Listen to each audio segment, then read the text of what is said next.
वास्तव में भगवत गीता महत्व वाणी द्वारा वर्णन करने के लिए किसी में भी समर्थ नहीं है।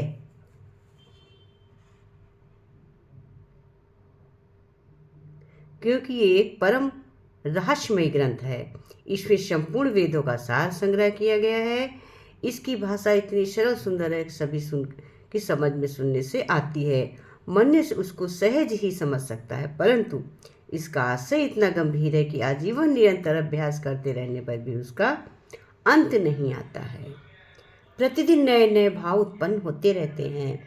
इससे ये सदैव नवीन बना रहता है एवं एकाग्रचित होकर श्रद्धा भक्ति सहित विचार करने से इसके पद पद में परम परम रहस्य द्वारा भरा हुआ प्रत्यक्ष प्रतीत होता है। भगवान के गुण प्रभाव और मर्म का वर्णन जिस प्रकार गीता में किया गया है वैसा अन्य ग्रंथों में कहीं नहीं मिलता है, क्योंकि प्राय ग्रंथों में कुछ ना कुछ संसारिक विषय मिल जाता है। भगवान ने भगवत गीता रूप एक ऐसा बनाया है, ऐसा जैसे अनुपेय शास्त्र कहा गया है। इसमें एक भी शब्द सदुपदेश से खाली नहीं है। महाभारत में गीता जी का वर्णन के उपरांत कहा है, गीता सुनीता करने योग्य है, अर्थात गीता जी को भली प्रकार पढ़कर अर्थ और भाव सहित अंतःकरण में धारण कर लेना मुख्य कर्तव्य है, जो कि स्वयं पद्म भगवान भगवत श्री विष्णु के मुखर बिंदु से निकली हुई है। अन्य शास्त्रों में विस्तार से कीर्तन किया गया है। गीता शास्त्र में मनुष्य मात्र का अधिकार है, चाहे वो किसी भी वर्ण आश्रम स्थिति में हो, परंतु भगवान में श्रद्धा और अनुव्युक्त अवश्य लेना चाहिए, क्योंकि भगवान अपने भक्तों को ही इसका प्रचार करने के लिए आज्ञा दी है। तथा ये भी कहा है कि स्त्री वैश्य शूद्र और पाप योनि भी मेरे पारण कर सकते हैं, परम गति प्राप्त होते हैं। कैसे भी कर्मों से मेरी पूजा करेगा मनुष्य परम सिद्धि को प्राप्त होगा ही होगा।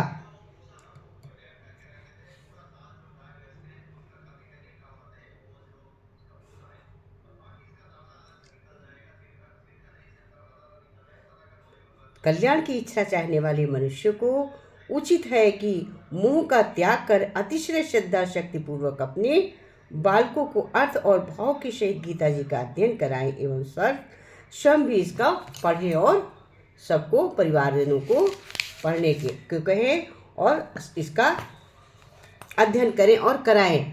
भगवान के अनुसार साधन करने में तत्पर हो जाएं, क्योंकि अति दुर्लभ मनुष्य शरीर प्राप्त होकर अपने अमूल्य समय का एक क्षण भी दुख मूलक क्षण भंगुर भोग से नष्ट करना उचित नहीं है।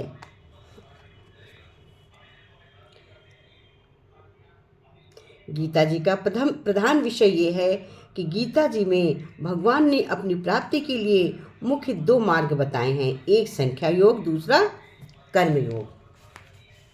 भगवान ने प्राप्ति की एक संख्या योग बताया है और दूसरा कर्मयोग।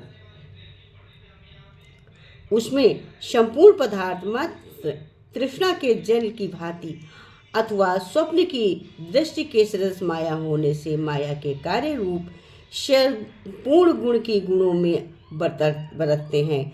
ऐसा समझकर मन, इंद्रियों और शरीर द्वारा होने वाले संपूर्ण कर्मों में कर्तव्यपन के अभिमान से रहित होना तथा सर्वव्यापी सच्चिदानंदन घन परमात्मा के स्वरूप से एक ही भाव नित्य स्थित रहते हुए एक सच्चिदानंदन वासुदेव के सिवाय अन्य किसी के भी होने का भाव न रहना, ये तो संख्या योग है। ये संख्या योग है। अब दूसरा होगा सब कर्मयोग। सब कुछ भगवान का समझकर सिद्धि असिद्धि में समत्व भाव रखते हुए असक्ति और फल की इच्छा का त्याग कर भगवत अनुसार केवल भगवान के ही लिए सब कर्मों का आचरण करना तथा श्रद्धा पूर्वक मनवाणी और शरीर से सब प्रकार भगवान के शरण होकर नाम गुण और प्रभावित उनके स्वरूप पर निरंतर चिंतन करना, ये कर्म योग है। दोनों साधनों का परिणाम एक होने के कारण में वास्तव में अभिन्न माने गए हैं, परंतु साधन काल में अधिकारी भेद से दोनों का भेद होने के कारण दोनों मार्ग भिन्न भिन्न हैं। इसलिए एक पुरुष दोनों मार्गों द्वारा एक काल में नहीं चल सकता। जैसे श्री गंगा जी पर जाने के लिए दो मार्ग होते हैं, एक मनुष्य दोनों मार्गों पर एक काल में नहीं जा सकता। उक्त साधनों में कर्मयोग साधन संन्यास आश्रम में नहीं बन सकता, क्योंकि संन्यास आश्रम में कर्मों का स्वरूप ही त्याग कहा गया है, और संख्या योग साधन सभी आश्रमों में बन जाता है। यदि कहें तो संख्या योग को भगवान ने संन्यास के नाम से कहा है, इसलिए उसका संन्यास आश्रम में ही अधिकार है, गृहस्थ में नहीं। तो ये कहना ठीक है, क्योंकि दूसरे अध्याय में भी यही कहा है। संख्या निष्ठा का उपदेश दिया है और कहा है, उसके अनुसार भी भगवान ने जगह जगह अर्जुन को युद्ध करने की योग्यता दिखाई है।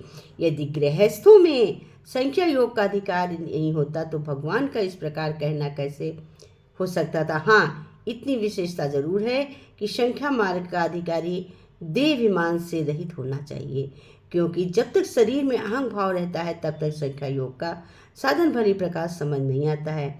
इसी से भगवान ने संख्या योग को कठिन बतलाया है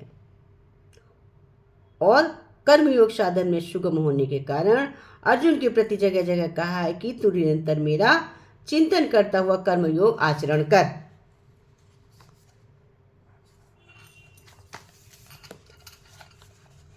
अर्थ है, जिनकी आकृति आशय शांत है, जो शेष नाग की शैया पर शयन किए हुए हैं, जिनकी नाभि में कमल है, जो देवताओं के भी ईश्वर हैं और संपूर्ण जगत के आधार हैं, जो आकाश के सदस्य सर्वत्र व्याप्त हैं, नील मेघ के समान जिनका वर्ण है, अतिशय सुंदर जिनके संपूर्ण अंग हैं, जो योगियों द्वारा ध्यान करने प्राप्त किए जाते हैं, जो संपूर्ण लोकों के स्वामी हैं, जो जन्म मरण भय का नाश करने वाले हैं, ऐसे लक्ष्मीपति कमल नेत्र भगवान श्री विष्णु जी को सिर से चरण से चरण तक बारंबार प्रणाम है।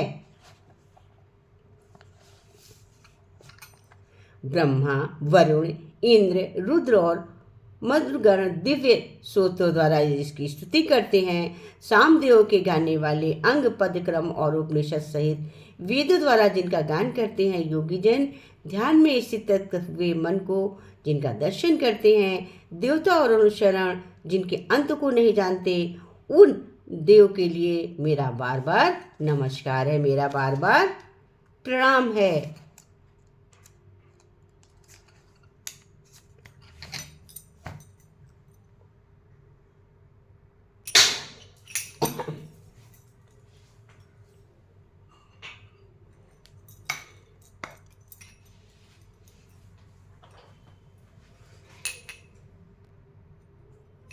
सच्चे की पतवार है, गुरु के वनहार है, जो भी आए इस नैया में होता बेड़ा पार है। सच्चे की पतवार है, गुरु के वनहार है, जो भी आए इस नैया में होता बेड़ा पार। सच्चे की पतवार है, गुरु के वनहार है, जो भी आए इस नैया में उसका बेड़ा पार। ओ राम नाम की नैया बनाई, राम नाम की नैया बनाई, सतगुरु बने खेवैया हो, राम नाम की नैया बनाई, सतगुरु बने खेवैया हो। मनुष्य रूप में आए हैं जो मेरे कृष्ण कन्हैया, मनुष्य रूप में आए हैं वो मेरे कृष्ण कन्हैया। सच्चे की पतवार है, गुरु की वनिहार है, सच्चे की पतवार है, गुरु की वनिहार है, जो भी आए इस नैया में उसका बेड़ा पार है, जो भी आए इस नैया में उसका बेड़ा पार है।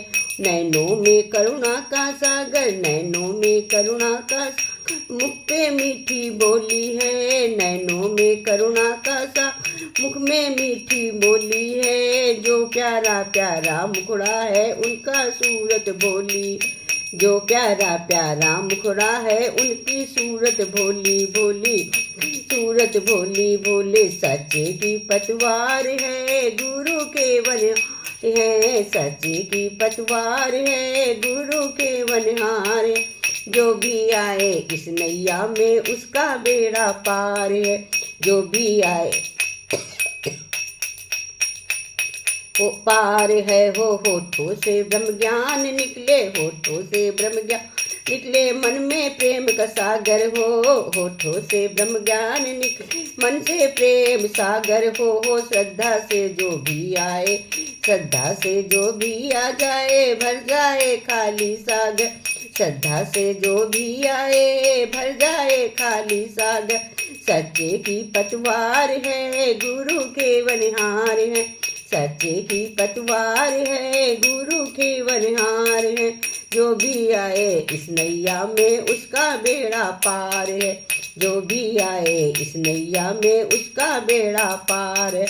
शुक्राने निस दिन मैं गाऊं, शुक्राने निस दिन मैं जीवन तुम्हें संवारी हो। शुक्राने निस दिन में जीवन तुमने संवारी हो। सतगुरु तुम पर कर दूं, ओ सतगुरु तुम पर कर दूं मैं तन मन बलिहारी।